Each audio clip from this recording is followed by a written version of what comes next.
Todos estamos comentando los resultados electorales, estamos comentando qué cosa ha significado el segundo lugar del FREPAP, los congresistas de UPP, ahora ya empiezan los diálogos entre el presidente y las bancadas electas, y algunas lecciones tienen que habernos quedado de lo que fue el periodo 2016-2019 del Congreso que fue disuelto.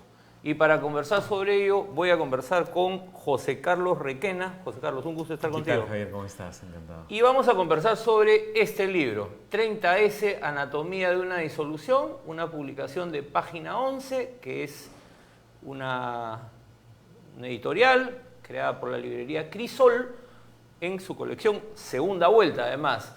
Y es un libro escrito a 4 manos, Mabel Huertas, Carlos Meléndez, Eric Sablich y José Carlos Requena. José Carlos, la disolución del Congreso, ustedes la analizan a partir de diferentes entradas.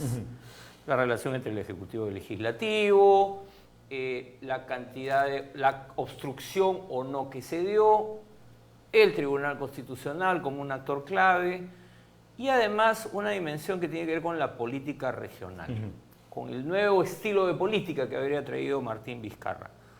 Si tú tuvieras que decirnos qué es lo que nos dejó ese periodo, que ustedes analizan, además tú haces un relato de... Yo ya me había olvidado de algunas cosas, la verdad, por la aceleración del tiempo en este caso. ¿Cuál es la lección que le deja este periodo político, 2016-19, a los políticos peruanos y a la democracia peruana?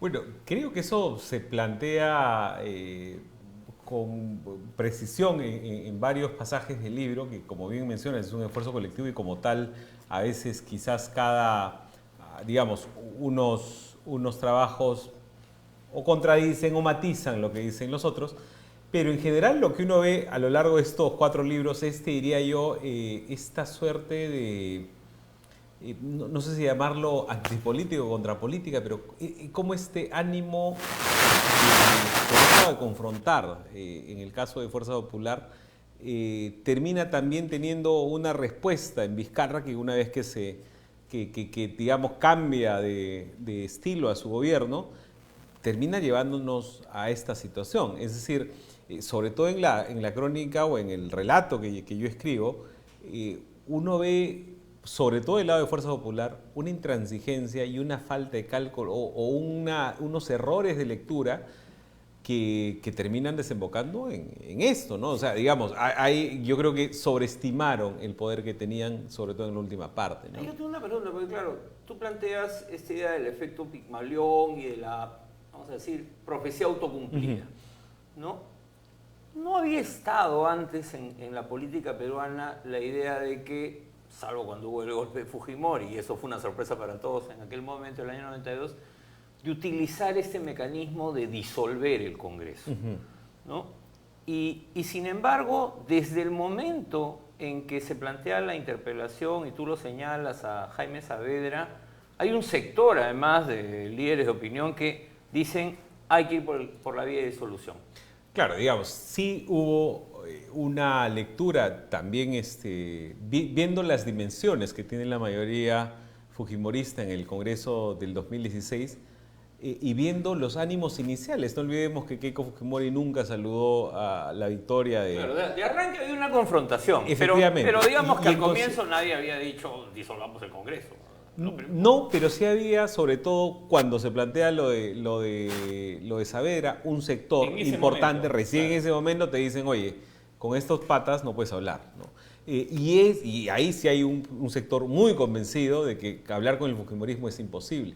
No fue la tónica que tuvo Salvador del Solar, que hasta el último momento intentó llegar a una solución negociada. O Fernando Zavala, ¿no? O que Fernando Zavala. Zavala. Tuvo mucho diálogo también. Mucho diálogo y también incluso habían algunos nombramientos que se decía que respondían, no diría un acuerdo, pero sí a una venia proveniente de Fuerza Popular. Pero una suerte de acuerdo para ciertos puestos. Digamos, ¿no? Sobre todo aquellos que tenían que ver con sectores productivos. Y de otro lado también, cuando uno revisa el texto de Mabel Huerta, uno ve que este llamado obstruccionismo, que fue real, o sea, lo hemos visto, no es que no existió, pero en términos de proyectos de ley, sobre todo en el periodo de Kuczynski de las iniciativas legislativas, no fue significativo. Por ahí no iba el obstruccionismo, había una colaboración. Digamos, por lo menos viendo solamente el campo legislativo, no había el obstruccionismo que el Ejecutivo denunciaba tanto por PPK y por el lado de Vizcarra. Sí lo hubo quizás por el lado más de control político, ¿no? Que incluye que los congresistas, los de antes y los de ahora, puedan llamar a cualquier funcionario. O sea, el Congreso que se está instalando con toda la fragmentación, y para eso no siempre se requiere tener mayoría calificada ni nada. Sin necesidad de una moción de censura. Sin necesidad de una moción de censura, el Congreso puede invitar a funcionarios de alto nivel o incluso alcaldes a decirles, oye, ¿qué está pasando? ¿No? Eso para el Ejecutivo, por supuesto, era un desgaste de recursos y de energía que digamos que de otra manera no tenían que hacer, ¿no? Ahora, hay un tema sobre ese punto que tú señalabas del fujimorismo, en términos de que hay un sector claramente antifujimorismo en la sociedad, antifujimorista en la sociedad peruana, que prácticamente siempre planteó casi como una esencia que el fujimorismo nunca iba a dialogar con nadie. Sin embargo... Y mucho menos teniendo la ventaja de tener un grupo tan grande. Esa era la lectura, ¿no? ¿Fue esa mayoría lo que llevó a esa situación? O sea, haber obtenido esa mayoría es lo que hace que Keiko Fujimori y su núcleo más cercano decide ir por esa vía de confrontación. ¿Cómo evalúas eso? Eso yo lo veo desde tan pronto empezó Keiko Fujimori su rol como líder de oposición, dijo, yo voy a gobernar desde el Congreso. Eso es algo que no puedes hacer. El Congreso está... En un país presidencialista, además, y en aras del equilibrio de poderes no puedes hacer eso. O sea, tú escoges al Ejecutivo y al Legislativo, ¿no? Y en consecuencia, ya ahí tú notas, con eso y con otros hechos, notas que efectivamente había un ánimo que confabulaba contra cualquier solución negociada, ¿no? Desde el inicio del gobierno. Ahora, en términos de gobernabilidad, quizás lo que uno hubiera esperado es que haya algún acuerdo entre PPK y Fuerza Popular, dado que, no olvidemos, PPK hizo campaña por Keiko Fujimori en el 2011. Claro, eso me refiero. O sea, no era porque... Y mira, que yo nunca he sido simpatizante del fujimorismo, pero claro, uno recordaba el fujimorismo en anteriores parlamentos y había tenido otra lógica, ¿no? Claro. O sea, era ese poder adquirido el que se terminó volviendo en un boomerang contra ellos. Sí, y que además el énfasis que le da o la razón por la que termina ganando Kuczynski al final, que fue recurrir al antifujimorismo, termina también dejándolo en una posición complicada, ¿no? O sea, ¿cómo me siento a negociar con quien yo he dicho en toda la campaña que es un riesgo para la democracia, ¿no? Entonces, ahí tú requerías, la verdad, de una orfebrería política, si quieres, que no hubo en ningún lado. No hubo capacidad para gestionar la crisis de otra manera que no fuera... Claro. Que no nos llevara a esa situación. Eso es lo que... Sí, efectivamente. O sea, cuando tú ves a una mayoría que quería vacar a Kuczynski porque simplemente no le caía bien, tú dices, oye, ¿cuál es la motivación acá? O sea, porque claro, ellos decían la retórica anticorrupción y todas estas cosas, pero no es la misma retórica que mostraban con el señor Chávarri, por ejemplo, ¿no? Claro. Ahora, otra pregunta, porque tiene que ver con algo que ha sido como un telón de fondo en toda esta crisis. Y claro, se alude cuando tú hablas de la renuncia de Kuczynski, pero que yo lo he extrañado un poco más en el texto, ¿no? Es el caso Lavajato. O sea, las decisiones del fujimorismo también en un determinado momento tienen que ver con defenderse frente al caso frente a lo... Sí, o sea, ¿cuánto influyó, digamos, ¿no? Porque yo he extrañado eso, he extrañado ese capítulo, digamos, en el libro, el capítulo que me faltó. Un riesgo, mira, recordarás, Carlos Meléndez y Alberto Vergara hace algún tiempo publicaron un libro sobre la ciencia política en el Perú, los inicios de la ciencia política en el Perú, y el gran ausente era Sendero, ¿no? Entonces tú decías, a ver, ¿cómo hay toda esta...? Eso suele pasar en un trabajo colectivo y en un trabajo que a veces... admitiendo aquí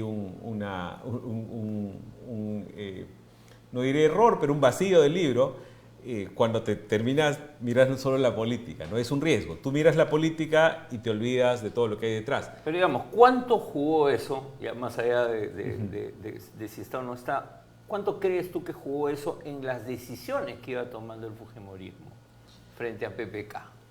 Y sobre todo al final.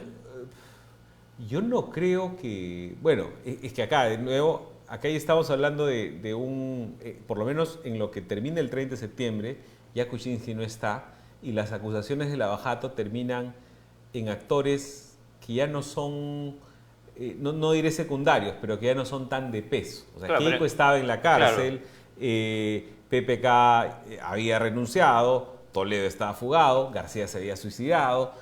Entonces, el Lavajato ya no termina siendo tan determinante en el desenlace, quizás sí en el inicio, quizás sí en la confrontación, quizás sí en proteger a Chávarri, quizás en darle una razón a Vizcarra para plantear las cosas que planteó con sus reformas de justicia. Y sirvió para el ascenso pero ahí el disparador... Rosa Bartra, digamos, ¿no? Ah, que también, se convierte en el gran personaje. Pero el disparador anticorrupción de Vizcarra no es Lavajato, es el Lavajuez. Cuellos blancos, ¿no? digamos. O Cuellos blancos, digamos. Sí. Entonces, claro, es importante, pero no termina siendo, pensaría yo, determinante en el desenlace que toma. Es decir, con Lavajato, sin Lavajato, yo creo que con estos actores políticos, con ese comportamiento, igual terminamos en la situación. Un desenlace similar. Ahora, Carlos Meléndez hace una entrada que a mí me parece interesante, que dice, acá hay alguien que está haciendo política de una manera distinta a la habitual en el establishment político peruano. Y él, digamos, de alguna manera caracteriza, habla del solitario de la política, pero además habla de los políticos nacidos bajo la luz, paridos por el proceso de centralización, ¿no? Entonces, yo me preguntaba, ya mirando el escenario que se viene, ya no mirando tanto lo que pasó, ¿cuánto esta forma de hacer política de Vizcarra, ¿no? Que no se corre a la confrontación con el Congreso, porque varias veces en el Congreso anterior lo pechó, ¿no? Va a ser parte de la tónica o va a ser un recurso utilizado, porque al frente tiene a mucha gente que también viene de esa política regional. ¿Cómo ves tú eso? Sí, bueno, ahí Carlos, efectivamente, él incluso llega a decir que como que la política ha cambiado, como que Vizcarra es un hito en la política peruana, ¿no? El punto de Carlos es básicamente esa política a la que estábamos acostumbrados que esté restringida al espacio subnacional, bueno, ahora está haciendo política nacional, caracteriza de manera similar a Villanueva, Salaverry y también está Vizcarra, ¿no? Sí, es una tesis persuasiva, yo diría que vamos a ver en los próximos meses o años si esto efectivamente se da o no. Pero ¿cómo imaginas tú entonces que Vizcarra va a manejar ya este nuevo periodo político? Ahí un poco saltando un poco el libro, a partir del Vizcarra que conocemos y que ustedes describen bien acá, además recoge un poco los trabajos también de Martín Rippel, de Rafaela León, ¿no? Que han sido tan útiles para entender al personaje. Yo pensaría que Vizcarra, digamos, ahora mismo sus primeras acciones con el Congreso elegido tienen que ver con, digamos, con una política mucho más cercana, con mucho menos formal, si quieres, más aterrizada, que te abre posibilidades de escuchar directamente las demandas de la ciudadanía, pero que también te expone a riesgos, ¿no? Yo he visto en las últimas horas a gente saliendo de las reuniones diciendo, yo he pedido esto, yo he pedido esto otro, yo he pedido esto otro. Y claro, eso a los líderes... O alguna gente entrando a Palacio que no imaginábamos, efectivamente, ¿no? O sea, o algunas presencias absolutamente incómodas. Y entonces tú dices, ok, ¿esto es lo que quiero? ¿No? Claro, porque ahora ha entrado Urresti y ¿cómo se llama? Y Luna. ¿Qué hubiera pasado cuando entraba, no sé, el señor Antauro, cuando salga de la cárcel? O sea, ¿cómo vemos eso en un espacio como este, ¿no? Entonces... Yo creo que Vizcarra dudo que cambie su tónica, además una tónica que mal que bien le ha funcionado, y quizás también se beneficie de este archipiélago de disputas que va a terminar siendo el Congreso. O sea, ya estamos viendo, antes de que juramenten, en 2 de las bancadas novedosas, o en 3 si incluimos a FREPAP y los líos familiares, ya tú dices, oye... Ya se vislumbra facciones, digamos. Efectivamente, ¿no? El 2016 empezaron 6, el 2019 terminaron 11 bancadas, o 12 llegaron a ser en algún momento incluso, ahora han empezado 9. ¿Habrá tiempo para que lleguen siquiera a 12? No sabemos. Ahora, no nos debería sorprender, ¿no? Y en este juego, porque claro, hoy día estamos viendo, ayer también, bueno, el desfile a Palacio, todos los congresistas nuevos, ¿no? Además estamos conociendo sus rostros, pero digamos... Y sus nombres también. Y sus como nombres el caso también. de Huancavelica. Y claro, hay, por ejemplo, UPP dice no vamos, después dice vamos cuando nos instalemos, pero, o FREPAP que dice voy y después dice ya no voy. Eso también requiere un manejo distinto del presidente, o sea, porque le están haciendo el desplante de arranque y eso ya anuncia un poco cuál va a ser el tono de ciertas bancadas. Y te decía también el riesgo de desgastar tu imagen. Ayer el presidente con gran entusiasmo decía, esto se va a hacer periódicamente. Y tú dices, bueno, digamos, el presidente con todo lo presidencialista que es el sistema y la política peruana, él es, digamos, el rey, el soberano, ¿no? Le gustaron hacer gores. Claro, le gustó demasiado y entonces eso, el cogo. El cogo, sí. Y eso te expone a esto, ¿no? Te expone a los desplantes, y también te desgasta, porque antes ese desgaste debería asumirlo Ceballos, si quieres, y en su momento lo asumió el Solar. Pero Ceballos arrancó mal frente a ese nuevo Congreso, ¿no? Porque dijo que iba a ser cuestión de confianza. ¿No? Sí, antes de que fueran ni electos. Pero fíjate, yo no veo qué otro colaborador mejor pueda tener Vizcarra siendo como es. Pero ¿no crees que vayan a hacer cuestión de confianza por los decretos de urgencia? Entiendo que no van a hacerlo, esperaría que no lo hagan, sería la verdad una torpeza. Y por lo demás, el recurso va a terminar de perder legitimidad o efecto, más bien, en julio, ¿no? Cuando ya estemos en el último año. Yo pensaba además que algunos de los promotores de la disolución del Congreso, me imagino que no lo van a volver a plantear nunca más. Sobre todo algunos líderes de ciertos sectores, líderes de opinión que eran tan entusiastas con esta decisión. Lo que claramente han planteado los resultados electorales es que el 30 de septiembre ha terminado siendo una referencia, básicamente, ¿no? O sea, ya no ha sido el eje. El presidente Vizcarra, el 30 de septiembre a las 4:30 de la tarde aproximadamente, salió y dijo, el pueblo que dirima. Y el pueblo ha dirimido por opciones que no tenían un peso tan claro en este desenlace. En realidad el pueblo había dirimido en el referéndum, solo que no tomaron nota, ¿no? Porque si no se hubiesen ido todos, hubiésemos tenido elecciones adelantadas. Bueno, claro, efectivamente yo creo que la salida menos costosa viéndolo hacia atrás... ¿Qué fue lo que señalas sí, tú también en tu era texto? el adelanto de elecciones generales, ¿no? Ahora, una última pregunta, porque ya se nos ha ido el tiempo. En el cuarto trabajo de Eric Sablich se plantea el rol del Tribunal Constitucional, ¿no? Y cuáles fueron los momentos claves y cómo el tribunal influyó decisivamente en este contexto. ¿Cuál es tu evaluación en relación a qué va a pasar con la elección de los nuevos miembros del tribunal? ¿Ese Congreso los va a elegir o ya va a quedar para el siguiente? Dada la fragmentación, ¿cómo ves ese escenario? Pensaría, sí, el trabajo de Eric efectivamente se centra en el debate, él no plantea una posición directa sobre si es constitucional o no, sino más bien pone los temas. Claro, en un momento además clave, cuando de pronto alzabas una piedra y salió un constitucionalista, y fue clave el rol además país que de diera, constitucionalistas. Antes eran economistas, bueno, los politólogos. Arqueros fueron en algún momento. Perú tiene arqueros de violadores, pero también de constitucionalistas. Pero bueno, en cualquier caso, yo no creo dudo que se vaya a llegar a un acuerdo, dudo cómo además puedas llegar a una, no sé, si antes decir, ok, hay 6 bancadas, cada uno nombra uno, ahora con 9, dudo además en algún momento... De repente a alguien se le ocurre que hay que ampliar Bueno, una de las complicaciones que se tuvo fue que la comisión de elección, la comisión congresal de elección, que originalmente era de 6, por el cubilativo dijeron no, todos tenemos que estar representados, que sea de 9.